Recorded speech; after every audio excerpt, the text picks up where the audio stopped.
Hello दोस्तों, आप सभी का बहुत बहुत स्वागत है हमारे चैनल फाइन स्टडी की एक और न्यू वीडियो में। और दोस्तों, आज के इस वीडियो के अंदर हम लोग क्लास 10th हिस्ट्री का चैप्टर 2 जिसका नाम है समाजवाद, साम्यवाद एवं रूस की क्रांति, इसके सब्जेक्टिव क्वेश्चन आंसर यानी कि लघुत्तरीय अर्थात 2 अंकीय प्रश्न उत्तर को हम लोग देखेंगे।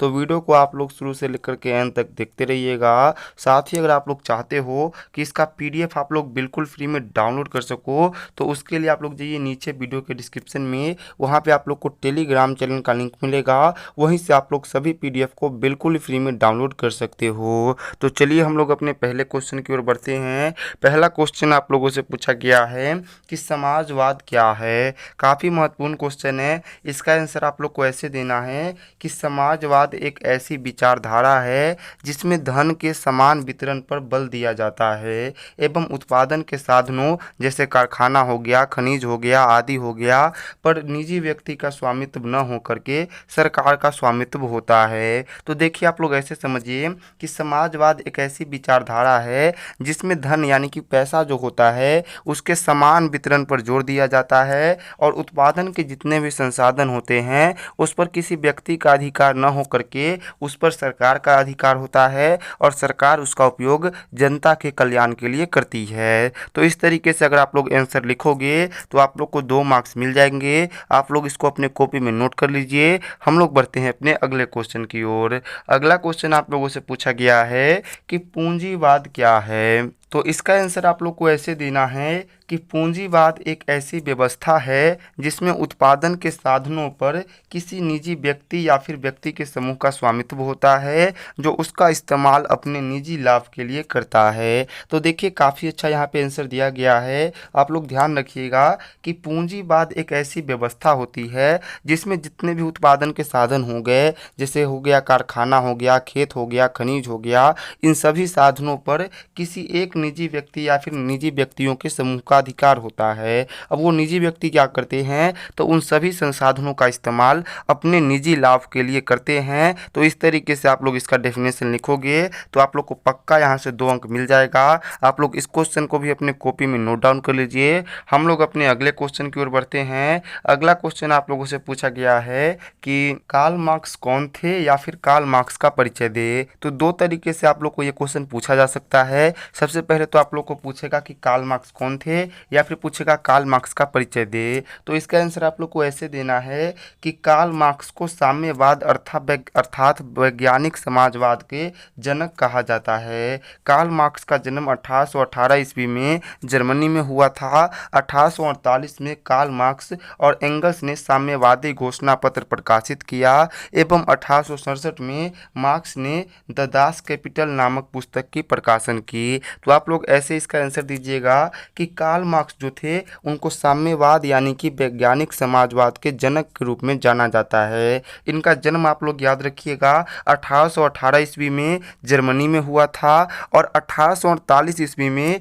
इन्होंने और इनके दोस्त जिनका नाम एंगल्स था उन्होंने साम्यवादी घोषणा पत्र प्रकाशित किया था। वहीं 1867 ईस्वी में मार्क्स जो थे उन्होंने दास कैपिटल नामक एक पुस्तक प्रकाशित की जिसको साम्यवादियों का बाइबल कहा जाता है। तो अगर आप लोग इतना क्वेश्चन आप लोग लिख देते हो तो आप लोग को डेफिनेटली 2 नंबर मिल जाएगा। चलिए हम लोग अपने अगले क्वेश्चन की ओर देखते हैं। अगला क्वेश्चन आप लोगों से पूछा गया है कि रॉबर्ट ओवन कौन थे। काफ़ी अच्छा क्वेश्चन है। आप लोग ध्यान रखिएगा कि रॉबर्ट ओवन को इंग्लैंड में समाजवाद का जनक माना जाता है। देखिए ये लाइन काफ़ी इंपॉर्टेंट है। आप लोग याद रखिएगा कि इंग्लैंड में समाजवाद का जनक किसे माना जाता है तो रॉबर्ट ओवन को। आगे आप लोग को लिखना है कि इन्होंने आदर्श कारखाना की स्थापना कर मजदूरों के काम करने की घंटा को कम एवं उनकी मजदूरी को बढ़ाया। इनका कथन था कि संतुष्ट श्रमिक ही वास्तविक श्रमिक है। तो देखिए आप लोग ऐसे समझिए कि रॉबर्ट ओवन जो थे वो कहाँ के रहने वाले थे तो इंग्लैंड के रहने वाले थे। साथ ही साथ ये इंग्लैंड के एक बहुत बड़े व्यापारी थे और इनको इंग्लैंड में समाजवाद के जनक के नाम से जाना जाता था।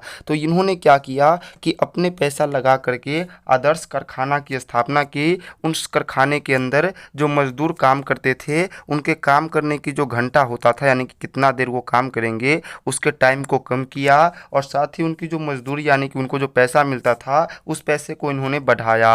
और इनका ये मानना था कि अगर श्रमिक संतुष्ट है यानी कि जो काम करने वाला व्यक्ति है वो संतुष्ट है वही वास्तविक श्रमिक है। तो ये भी आप लोग यहाँ से लिख सकते हो। अगला क्वेश्चन देखिए 5 नंबर आप लोगों से पूछा गया है कि रूस की क्रांति के कारणों का उल्लेख करें। महत्वपूर्ण क्वेश्चन है, इसका आंसर आप लोग को ऐसे देना है कि रूस की क्रांति के निम्नलिखित कारण थे। सबसे पहला कारण था आर्थिक कारण। आर्थिक कारण में आप लोग को बताना है कि रूस में व्याप्त गरीबी यानी कि जब रूस का क्रांति हुआ था उससे पहले रूस में बहुत ज़्यादा गरीबी था। दूसरा उद्योग धंधों की कमी, तो रूस में कोई उद्योग धंधा भी नहीं था। तीसरा आप लोग को बताना है कि रूस की अर्थव्यवस्था की विदेश पर निर्भरता, तो रूस की जो अर्थव्यवस्था थी वो पूरी तरीके से विदेश पर यानी कि दूसरे देशों पर निर्भर थी। तो ये 3 कारण आर्थिक कारण थे। आगे आप लोग को सामाजिक कारण बताना है और सामाजिक कारण में आप लोग को ये बताना है कि किसानों की दयनीय स्थिति। तो आप लोग ध्यान रखिएगा कि रूस में न अधिक संख्या में किसान रहते थे और उन लोगों की स्थिति दयनीय यानी कि बहुत ख़राब थी। दूसरा कारण ये था सामाजिक कि मजदूरों का शोषण, तो जो भी मतलब थोड़ा बहुत कल कारखाना था रूस में उसमें जो मजदूर काम करते थे उनका जम करके शोषण किया जाता था, तो ये भी एक कारण रहा। उसके अलावा जनता में जार के प्रति व्याप्त असंतोष, तो देखिए रूस के सम्राट को जार कहा जाता है और रूस के जो जनता थी उसमें राजा के प्रति असंतोष व्याप्त था, तो ये भी एक कारण था क्रांति करने का। उसके अलावा आप लोग को आखिर में बताना है राजनीतिक कारण के बारे में, और राजनीतिक कारण में आप लोग को बताना है कि जार का दुराचारी शासन, मतलब जार तो था वो मतलब अयोग्य शासक था और वो गलत तरीके से शासन करता था। उसके अलावा खूनी रविवार की जो घटना हुई थी ये भी रूस की क्रांति के एक प्रमुख कारणों में से एक थी। और रूस की प्रथम विश्व युद्ध में जो पराजय यानी कि हार हुई थी इसके कारण भी जनता ने विद्रोह किया था यानी कि संघर्ष किया था। तो ये सभी कारण आप लोग लिख दीजिएगा। अगला क्वेश्चन देखिए, अगला क्वेश्चन आप लोगों से पूछा गया है कि रूस की क्रांति ने पूरे विश्व को प्रभावित किया, किन्हीं 2 उदाहरण द्वारा स्पष्ट कीजिए। तो 2 उदाहरण से आप लोग को बताना है कि रूस की जो क्रांति हुई थी उसने कैसे पूरे दुनिया को प्रभावित किया। तो इसका आंसर आप लोग को ऐसे देना है कि रूस की क्रांति ने निम्न तरीकों से पूरे विश्व को प्रभावित किया। सबसे पहला उदाहरण आप लोग को ये देना है कि रूस की क्रांति के बाद मजदूरों और सर्वहारा वर्ग शासक वर्ग के ऊपर उभरा। तो आप लोग ऐसे समझिए कि जब रूस की क्रांति हुई थी उससे पहले जो मजदूर और सर्वहारा वर्ग होते थे उन पे शोषण होता था, लेकिन रूस की क्रांति जब हुई उसके बाद यही वर्ग जो है वो शासक वर्ग के रूप में उभर करके आया। दूसरा आप लोग को ये बताना है कि रूस की क्रांति के अन्य देशों पर भी लगने लगा कि बिना आर्थिक समानता के सामाजिक और राजनीतिक असमानता कोई महत्व नहीं रखता है। तो देखिए जब रूस की क्रांति हुई उसके अलावा जो अलग अलग देश के जो लोग रहते थे उनको भी ये लगने लगा कि अगर आर्थिक समानता ही नहीं रहेगी तो सामाजिक समानता और राजनीतिक समानता का कोई महत्व नहीं है, यानी कि इसका कोई वैल्यू नहीं है। अगला क्वेश्चन आप लोगों को देखिए, अगला क्वेश्चन आप लोगों से 7 नंबर पूछा जाएगा कि खूनी रविवार से आप क्या समझते हैं। ये महत्वपूर्ण क्वेश्चन है, इसका आंसर आप लोग अपने कॉपी में ऐसे लिखिएगा कि 9 जनवरी 1905 रविवार के दिन रूस की आम जनता जार के विरोध में रोटी दो, कपड़ा दो, मकान दो के नारे लगाते हुए सेंट पीटर्सबर्ग की ओर बढ़ रहे थे। तभी जार के आदेश पर पुलिस ने निहत्थे आम जनता पर गोलियां चला दी। इस घटना को खूनी रविवार के नाम से जाना जाता है। तो देखिए आप लोग ध्यान रखिएगा कि डेट था 9 जनवरी 1905, दिन था रविवार का। उस दिन रूस की जो जनता थी वो जार यानी कि अपने राजा के प्रति रोटी दो, कपड़ा दो, मकान के नारे लगाते हुए सेंट पीटर्सबर्ग शहर की ओर बढ़ रही थी। तभी जो जार यानी कि राजा था उसने आदेश दिया कि पुलिस को आदेश दिया कि गोली चला दो, और जब गोली चलाई थी तो निहत्थे लोगों की बहुत ज़्यादा संख्या में मौत हो गई थी और इसी दिन को इतिहास में खूनी रविवार की घटना के नाम से जाना जाता है। तो इस तरीके से अगर आप लोग आंसर लिखते हो तो आप लोग को कम्प्लीटली कोई भी एग्जामिनर 2 नंबर आप लोग को दे देगा। तो आप लोग जल्दी से इसको अपने कॉपी में नोट कीजिए। हम लोग अपने अगले क्वेश्चन की ओर बढ़ते हैं। अगला क्वेश्चन आप लोगों से पूछा गया है कि सर्वहारा वर्ग किसे कहते हैं। तो इसका आंसर आप लोग को ऐसे देना है कि सर्वहारा वर्ग एक ऐसा वर्ग है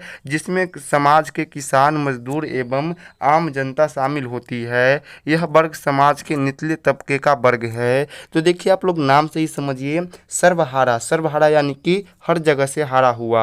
तो इसमें क्या होते हैं, इसमें किसान आते हैं, मजदूर आते हैं और आम जनता आते हैं, जो कि मतलब निचले तबके के माने जाते हैं समाज में। उस वर्ग को हम लोग क्या कहते हैं, सर्वहारा वर्ग कहते हैं। और रूस की क्रांति के बाद यही वर्ग शासक वर्ग के रूप में उभर करके आया। अगला क्वेश्चन आप लोगों से पूछा गया है कि लेनिन कौन था। महत्वपूर्ण क्वेश्चन है, इसका आंसर आप लोग को ऐसे देना है कि लेनिन ने रूस के बोल्शेविक क्रांति का नेतृत्व किया था। लेनिन छोटे उम्र से समाजवादी विचारधारा से प्रभावित था। उसके इसी विचारधारा के कारण 1905 में उसे रूस से निष्कासित कर दिया गया था। 1917 की बोल्शेविक क्रांति के बाद वह रूस का शासक बना। लेनिन की मृत्यु 1924 ईस्वी में हो गई। तो देखिए लेनिन जो थे उन्होंने जब 1917 में बोल्शेविक क्रांति हुई थी, यानी कि अक्टूबर क्रांति हुई थी, तो उसका नेतृत्व लेनिन ने ही किया था। लेनिन बहुत कम उम्र से ही समाजवादी विचारधारा के समर्थक थे और इसी विचारधारा के कारण रूस का जो जार यानी कि रूस का जो राजा था, उन्होंने 1905 ईस्वी में लेनिन को रूस से बाहर निकाल दिया था। लेकिन जब 1917 में क्रांति भड़की तो वापस रूस आए और रूस आकर के बोल्शेविक क्रांति किया और क्रांति करने के बाद वहाँ का शासक बने, यानी कि वहाँ का लीडर बने। 1924 में उनकी मृत्यु हो गई थी, ये भी आप लोग बता दीजिएगा। अगला क्वेश्चन आप लोगों से 10 नंबर पूछा जाएगा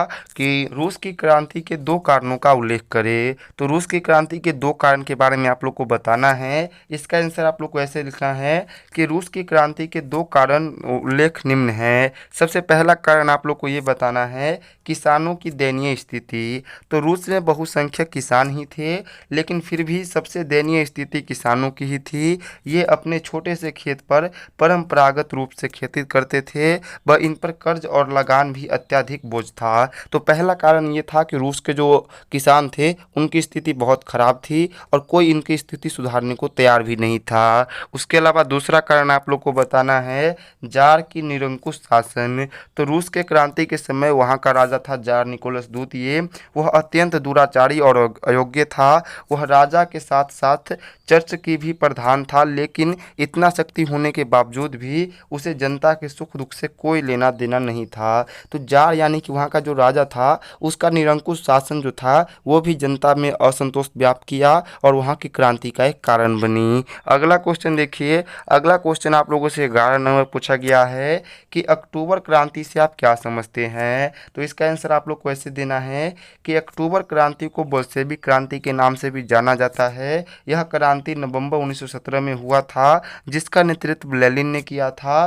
क्रांति के फलस्वरूप सत्ता बोल्शेविकों के हाथ में आ गई थी। तो देखिए आप लोग ऐसे समझिए कि अक्टूबर क्रांति जो हुई थी रूस में, जो कि नवंबर 1917 में हुई थी, इसका नेतृत्व किया था लेनिन ने और इसी क्रांति को बोल्शेविक क्रांति के नाम से जाना जाता है। और इस क्रांति के साथ ही लेनिन वहाँ का सत्ताधारी यानी कि वहाँ का नया लीडर चुना गया था। अगला क्वेश्चन आप लोगों से पूछा गया है 12 नंबर कि साम्यवाद क्या है। तो इसका आंसर आप लोग को ऐसे देना है कि साम्यवाद एक ऐसी विचार है जिसमें वर्ग बहीन समाज के निर्माण पर जोर दिया जाता है एवं इसके उत्पादन के साधनों पर सरकार का स्वामित्व होता है, जो इसका इस्तेमाल सभी के विकास के लिए करता है। इसमें इसे समाजवाद का नया रूप या फिर वैज्ञानिक समाजवाद के जनक के नाम से भी जाना जाता है।